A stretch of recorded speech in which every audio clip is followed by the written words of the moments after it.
新一屆特區政府將會喺1個月之後正式宣誓就任。權威消息話，新班子已經齊班，3司13局5個部門首長，合共21名主要官員嘅人選已經初步擬定。消息話，現屆政府3名司長都會留任，即係張建宗繼續做政務司司長，陳茂波就做財爺。如無意外，2個人都會做足5年。而律政司司長袁國強將會留任大約半年，處理高鐵一地兩檢嘅問題，之後由新人選接任。局長方面，唯一嘅新面孔係民主黨嘅前立法會議員、現任扶貧委員會關愛基金專責小組主席嘅羅致光，會出任勞工及福利局局長。由公務員系統轉做政治任命官員，就有羅致光、聶德權同埋陳帆。發展局局長一職就由早前表明唔想提早離開公務員隊伍嘅黃偉綸出任。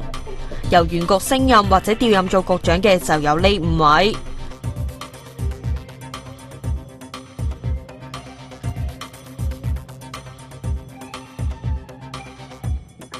佢哋3個人就會繼續留任。其餘5個由中央任命嘅部門首長，亦都有4個人會留任。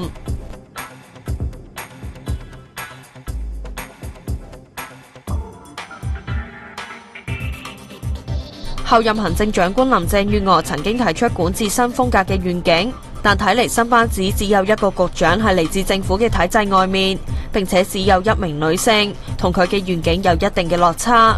INTV 東網電視新聞台報道。